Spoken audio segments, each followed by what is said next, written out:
we would like to welcome Dr. Carla Koons Trentelman.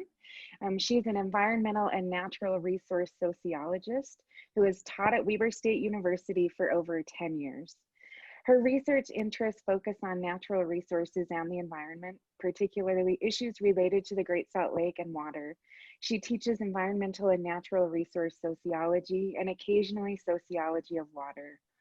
Dr. Trentelman completed her PhD in sociology at Utah State University in 2009. For fun, Carla enjoys hanging out with her husband, Charlie. I know Charlie's on this also. He had bison for dinner, I saw, or a bison burger for dinner. She loves hanging out with her husband, Charlie, their sons, and their families, including her 4 amazing grands. Her interests include birding, especially at the Bear River Migratory Bird Refuge and other areas around Great Salt Lake. And I have to say that Carla sends me a lot of students that work on the Pelican project and help me analyze all of those dancing pelicans. So welcome, thank you for being here, and take it away. Thank you, thank you. So I'm going to just pull up my PowerPoint.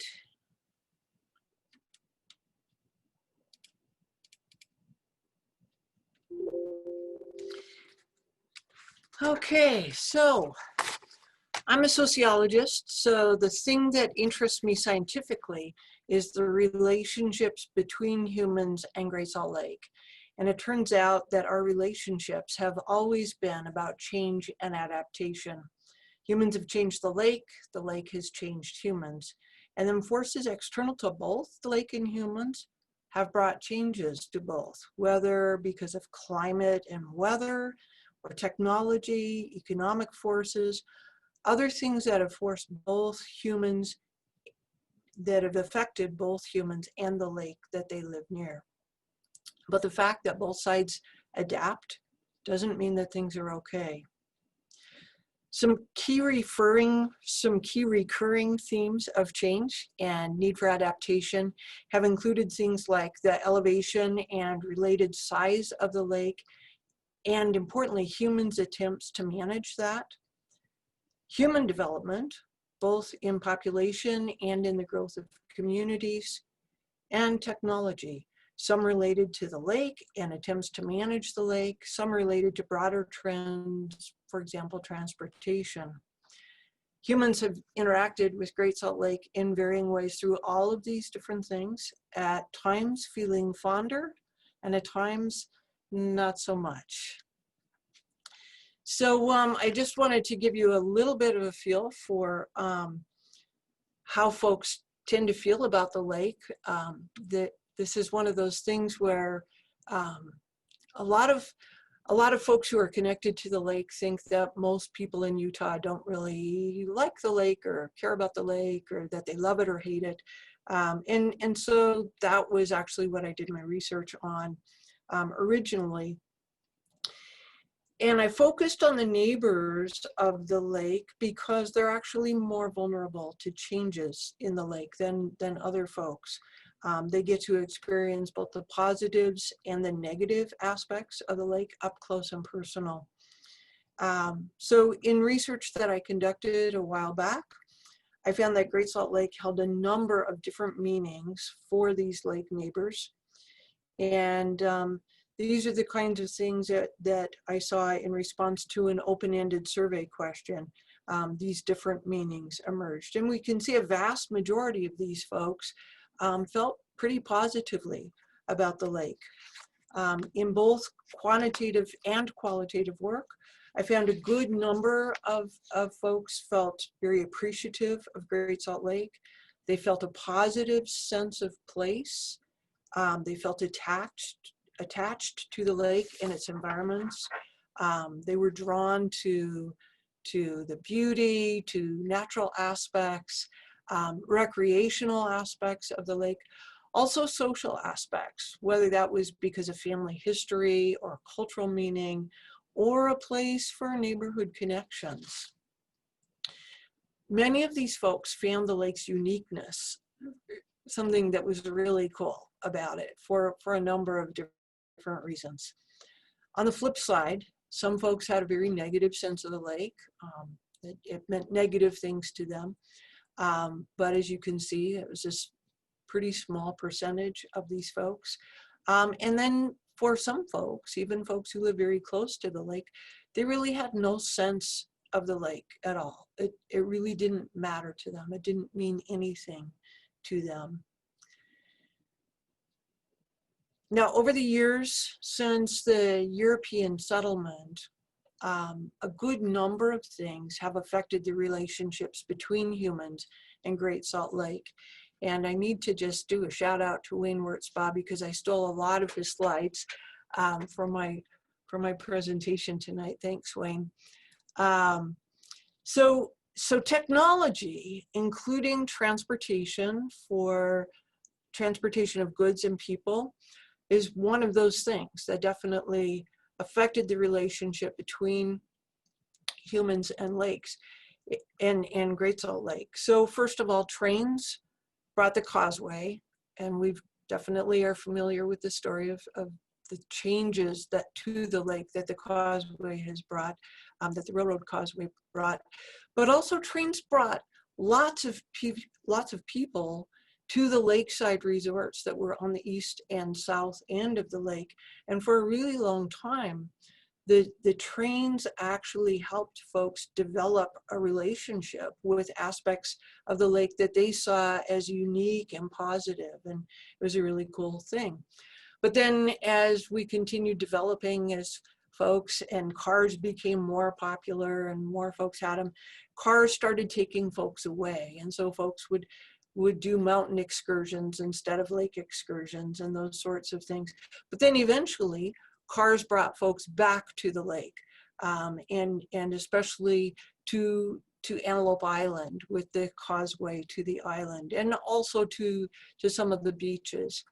But then the technology that's been used to manage the lake, as well as other kinds of things, have ended up leading to what many have referred as Great Salt Lake's 5 separate lakes that have very different saline systems, very different, require different management. And so this whole thing is about that relationship between people and the lake and what people's interactions have done to the lake itself, to the ecosystem. Another important part of the relationship between people and the lake is the economics. I know many of you are very familiar with the economic study that was conducted in 2012. Mineral extraction, the brine shrimp harvest, Great Salt Lake recreation, and other economic services, some of which Bonnie alluded to earlier. All of those things that are provided by Great Salt Lake and its ecosystem bring in $1.32 billion per year. $1.32 billion per year. And that includes $375 million in labor income, with 7,700 full and part-time jobs annually. Now, Laura Alt is another one of those folks like us who works a whole lot with the lake, and I love the thing that she says about this, that Great Salt Lake is the goose that lays golden eggs. You just have to feed it water and you get all this gold. Now, importantly, all of these things are affected by changes, large changes in elevation, whether those changes are high or low, to higher elevations or lower elevations. So that becomes a very important part. Now you've heard, the other 2 folks have already talked about Great Salt Lake elevation, but I'm going to mention it as well.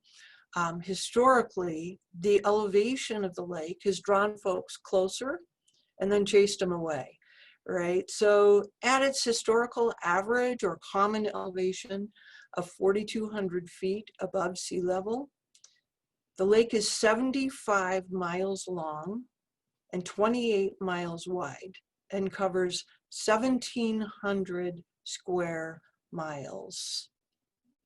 Now let that sink in, okay? That's a pretty great lake. We don't necessarily think about those numbers real often, okay?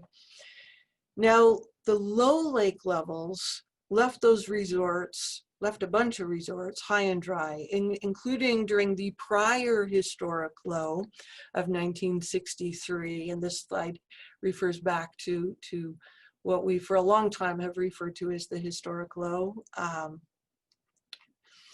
And that historic low, or that lake elevation, was at 4191, so 4,191 feet above sea level.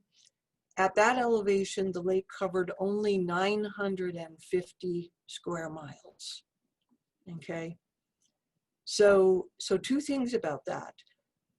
Only a 9-foot difference in lake elevation meant 750 square miles of less coverage. Okay, so when Bonnie was talking about, you know, how much decline that was going to be in lake elevation, and when Sarah was talking about keep that in mind, only 9 feet of difference meant 750 square miles less coverage. Okay, and also there's only a 9-foot difference between the average elevation and the historic low. So that becomes a really important thing to keep in mind. I also want to point out, so this is that historic low, and then this is the flooding that I'll talk about in just a second, the historic high. Because we're talking sociologically here, I want you to think about what that means if you live close to the lake. If you live here, right? So at one point you get flooded, at the other point, the lake is way the heck out here, right? So that's one of the things we have to think about when we start thinking about these elevation differences and what that ends up meaning, okay? Now in 1986 to 87, as you already heard, we hit our historic high for the lake at 4211.85, which covered 2,300 square miles, well over twice the land covered in 1963. Now, humans have attempted to manage the lake elevation during those highest elevation levels. In 1982, the Utah State Legislature passed a bill mandating that Great Salt Lake be managed at an elevation below 4202. Well, that didn't work out so well, right? So from 1982 to 1986, the lake rose 12 feet to its historic high of 4212, causing over $240 million in damages. So we built pumps for $60 million. And of course, by the time they were ready, the lake was already beginning to decrease naturally. It did help lower the lake level faster, so it wasn't like it was a total waste of money or anything. But I think that that's an important point for us to keep in mind, that when we were being threatened, we responded to the tune of $60 million. Now the issue is reversed, right? And you've already heard about this. A key aspect of our current mutual relationships is that for the last 15 years, Great Salt Lake has been low, coming close to that historic low and meeting it several times within just the last 5 years, let alone the last 15 years. Now, meanwhile, on the human side of the impacts, and you heard a little bit about this already as well, you may have heard that the population of Utah is on the increase, okay? So between 2000 and 2010, Utah added more than 500,000 folks, which was a nearly 24% rise at that point in time. The population is projected to double between 2015 and 2065. This matters for the lake in two ways, okay? First of all, because those folks need a place to live. And in Weber and Davis counties, most of the area that's left to build is west, ever closer to the lake. So, for example, Syracuse in Davis County is that what used to be a fairly little town, just just right off of the causeway to Antelope Island. Syracuse grew from 9,000 in 2001 to 30,400 in 2018.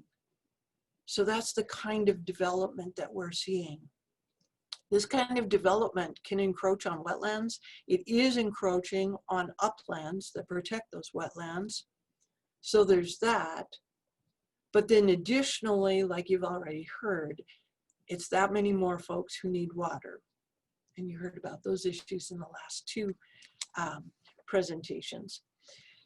So that brings me up to challenges for the future for the lake and for us.